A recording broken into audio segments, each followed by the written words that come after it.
it's time to hopefully get this hay in. I am tedding with, I decided to use Bill today.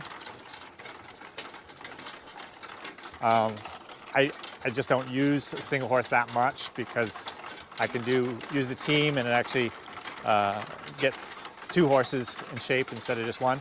So, but I wanted to show these videos just to show a lot of people out there, all they have is 1 horse. And so this is a good way to do things with just 1 horse if that's all you have. So we've got the tedder. We're going to go around one more time. It's like 10:30 in the morning. It is October, what is the date today, Brenda? 12th? 12th. And to be getting this type of weather at this time of year is amazing. It's supposed to be 78 degrees today. And so hopefully we can get this dried. It's pretty close to being ready to bale now. And there's actually a little bit of dew still on the ground. So in some ways it's good to ted and do stuff while there's still dew on it, because it actually helps hold the leaves on the stalks. And so I'm going to ted this, and then I'm going to turn it around and hitch onto the rake and rake it, and then let it set for a few hours before we bale it. Oh, yeah.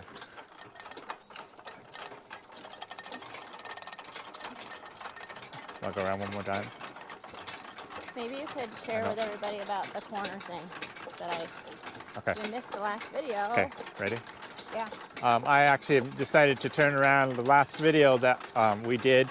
Brenda was tedding with a lady, and we went the opposite way, and she was having troubles on the ends here, and I should have probably had to go this way because it's actually going to be a lot easier to hit these corners or these ends this way. But generally you have to know which windrow you want to hit before you get there so that you can make sure it hits it right. That's part of the problem you were having yesterday? No, it was that they were so curved. To get to the tedder to the very end of the row, I found very difficult. You have to go actually by and then turn sharp, sharp, sharp. Yeah, I mean, I know with a tractor you drive over, you know, the windrow. That's no different for the tractor or horses, and actually the horses are easy in a lot of ways because you can jackknife it a lot more so than a tractor. So I guess I was just a little afraid to, you know, jackknife it too much, or I don't know. Years ago, this is many, many, many years ago, I remember Brenda raking some hay for me. And you have to tell them this story. Well, I think it's a good story. That's probably why I am nervous about it. And she was raking. I had a pair of stallions that worked really good together, so she was using them. And the owner of the field and I were actually talking on the edge of the field, and she was raking. And she got right to the very center of the field, and where it was really, really sharp turns. And the particular rake I had was such that if you turned it too sharp, you're going to get into trouble. And that's exactly what she did. And it flipped the cart right over. And I remember her flying right off, landing on her feet, and quick jumping right back on again. So she did really well under the circumstances. No, I don't think I landed on my feet. I think I landed, but I was still holding on to the lines, reins, and I got right up. Yeah. If I remember correctly. Fortunately, that was a really, really good pair of horses, and they minded very well, so there was no problems. Anyways, those things happen. I want to talk a little bit about some comments that we've been having on our page, on our videos, and I want to thank people for putting comments on. It's amazing how different parts of the country, different parts of the world, how we do things differently, and that's not a bad thing. It's just the way it is. And we've had several comments about even the way I hitch the horses up single. And I am not claiming to be an expert at any of this stuff, but I have been doing it for a long time. And I have not had issues with doing it this way. And if I had issues, I would have changed it and done it a different way. But also, like for example, the video we did when Abby was sitting on the horse in the stall, I've had a lot of people say how stupid that was to be doing it that way. And I know that if you have had an issue with something you tend to think more about that particular issue and that particular way it happened.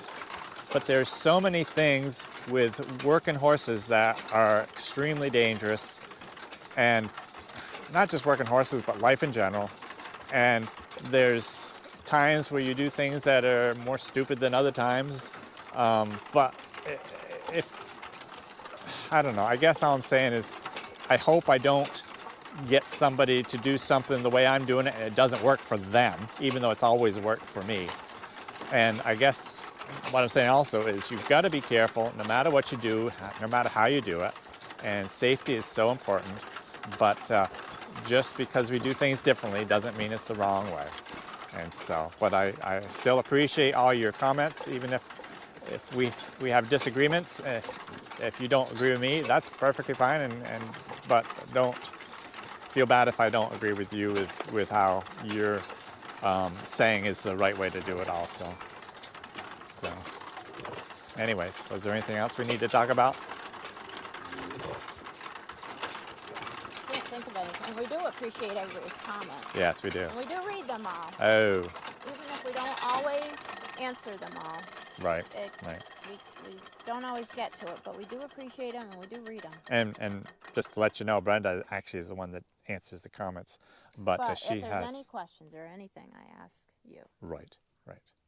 So, all right, you better get going. You got other things to do, and I'm going to finish this up, and then we'll hitch on the rake and rake. Okay.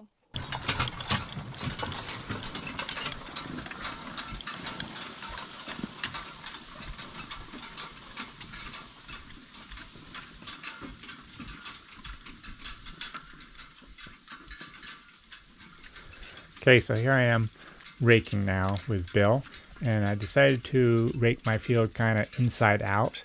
I am starting on the center windrow, and I'm going to work my way out to the outside of the field.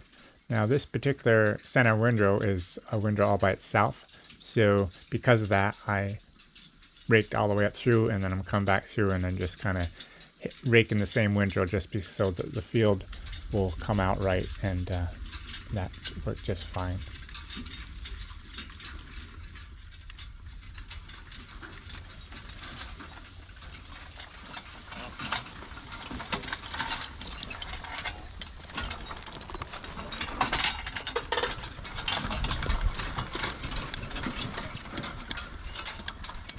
On these ends, I do end up making a little bit of a twist to the windrow, which makes it, it's going to make it a little bit harder to bail, just like Brenda was having troubles with the tether.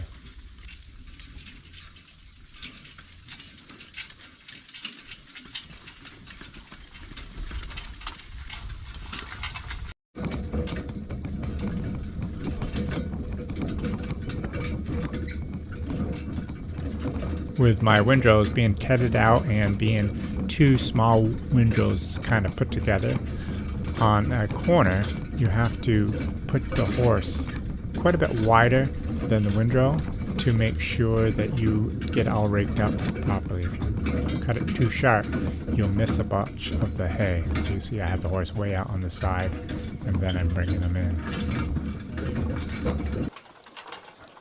There's still a little bit of green in the hay, but it's pretty darn dry. You can probably hear how dry it is, but it still needs a few hours. Once in a while there's some green popping through right there, but look at the leaves that are still on this hay. This is not, look at those leaves. So that's good.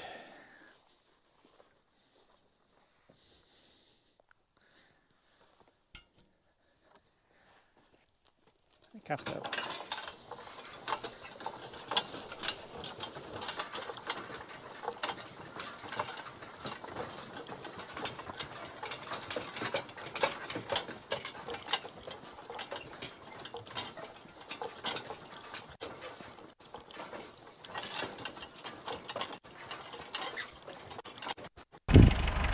Okay, here we are, October 12th, with the tractor coming out to bale up this nice clover hay.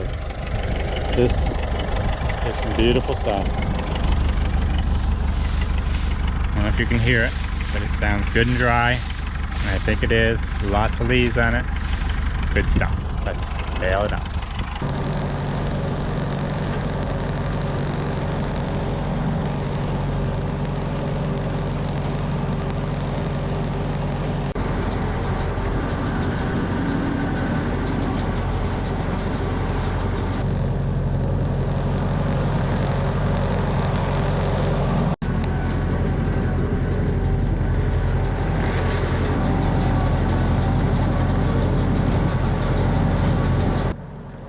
Here we are coming down the back stretch. Got the baling all done, everything went well. I still wish I could have used the horses and baled with the horses, but Andy was busy with my motorized cart baling up his hay, so we had to use the tractor. Well, I guess I'm going to have to apologize. I really messed up on my audio and I didn't have the switch turned on right, so anyways, this is the hay. I didn't count the bales because I'm a little bit embarrassed how many few bales there are, although there's some beautiful stuff here. I'm really happy with the quality of it.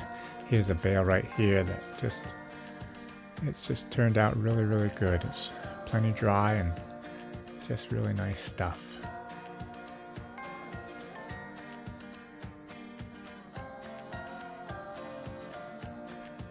So since this is the last hayfield I'm hoping to do for this year, I want to clean out the hay that's in the chamber, which is not the funnest job.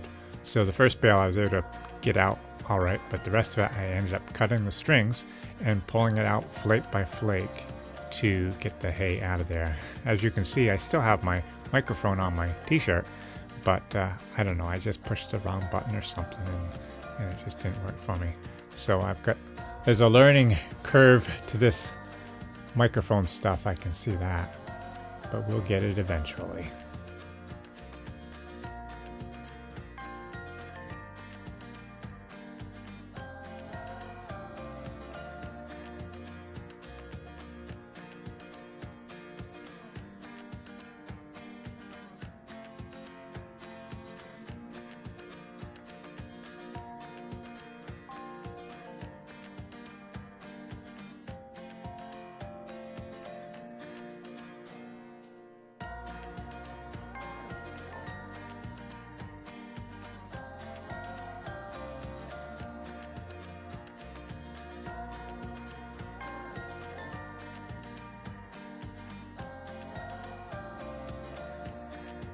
Okay, that job's done, and now since we have this little bit of loose hay here, I think it's time to give the horses a little treat. So I'm going to grab a couple flake for each horse. So here's a couple flakes for the blacks. I'm sure they'll appreciate that. And we'll get a couple flakes for the Belgians. So that's the video for today. I hope you have a great day, and I hope you enjoyed the video.